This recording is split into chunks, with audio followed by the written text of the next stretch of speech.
ہم چپ چاپ دم سادے ہوئے بستروں میں پڑے تھے۔ آدھی رات کے قریب ایک خوفناک آواز نے ہمیں خوفزدہ کر دیا۔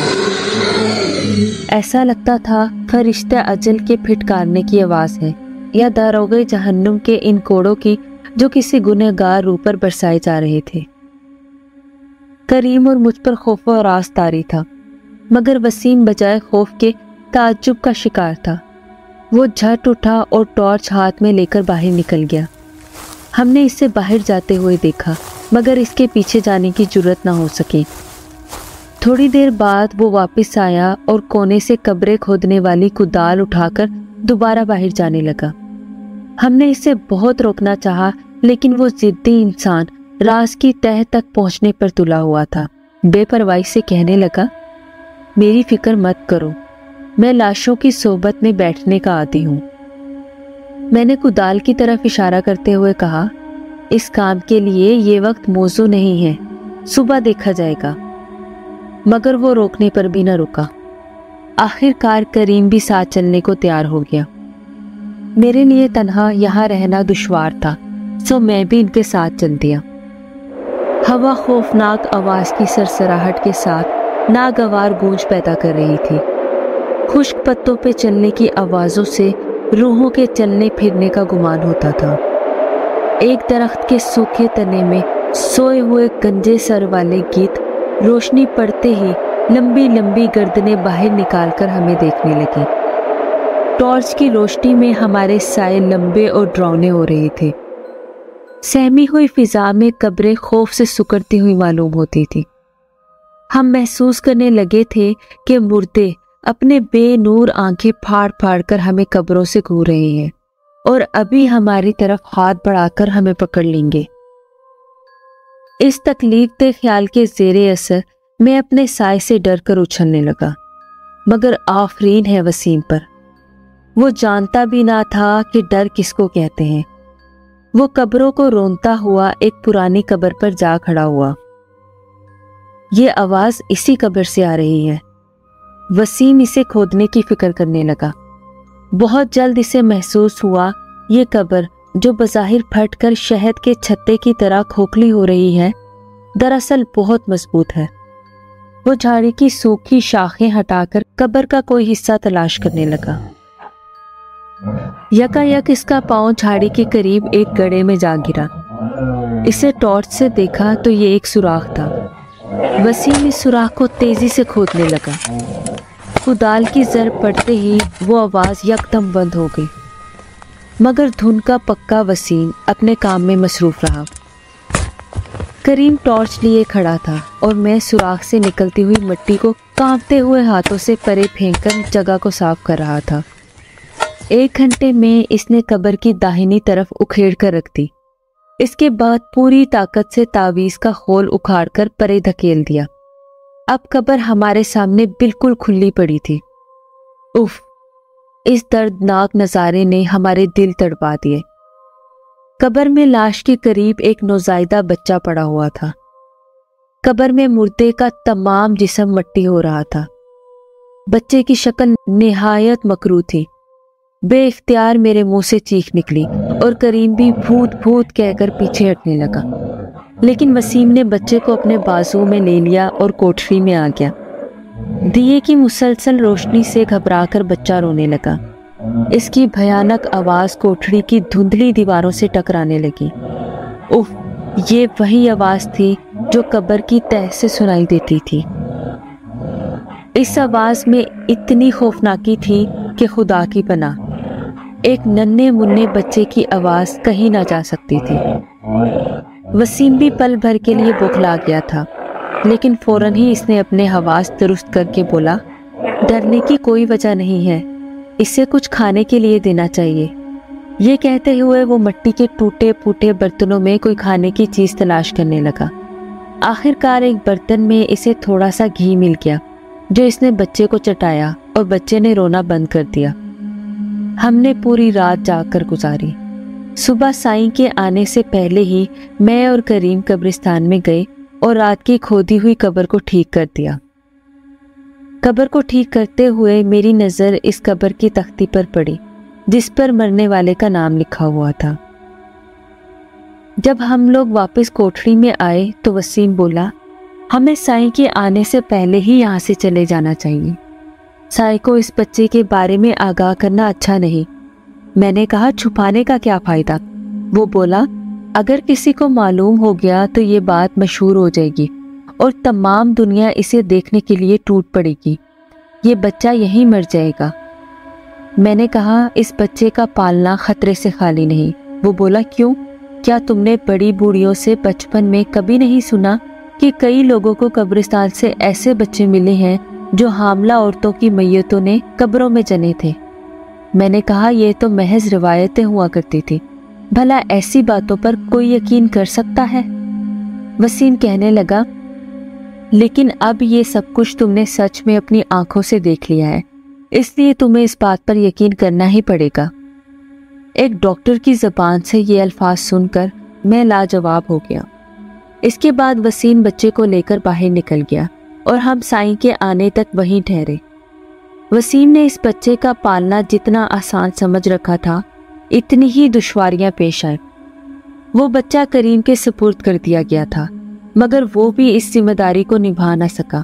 آخر کار اسے ایک بے اولاد بیوہ کی گود میں دے دیا گیا۔ اس بچے کا نام صفدر رکھا گیا۔ اس کے کفیل ہم لوگ تھے۔ وہ اس غریب بیوہ کی نگرانی میں پرورش پاتا رہا۔ چند ماہ کے اندر بچے کی شکل اتنی تبدیل ہو گئی کہ پہچانا نہ جاتا تھا۔ اس کے پچکے ہوئے گالوں نے گوشت بھر کر اس کو اور بھی زیادہ حسین بنا دیا تھا۔ اس پری ذات بچے کی بڑی بڑی اور لمبی آنکھیں خاص طور پر خوبصورت اور چمکیلی تھی۔ مجھے اور کریم کی نسبت وسیم اس بچے سے زیادہ اٹیچ ہو گیا تھا۔ یہ بچہ حیرت انگیز طور پر بڑھ رہا تھا۔ 4 سال کا ہوا تھا کہ وہ بیوہ فوت ہو گئی۔ اب اسے دوبارہ کریم کے پاس لایا گیا۔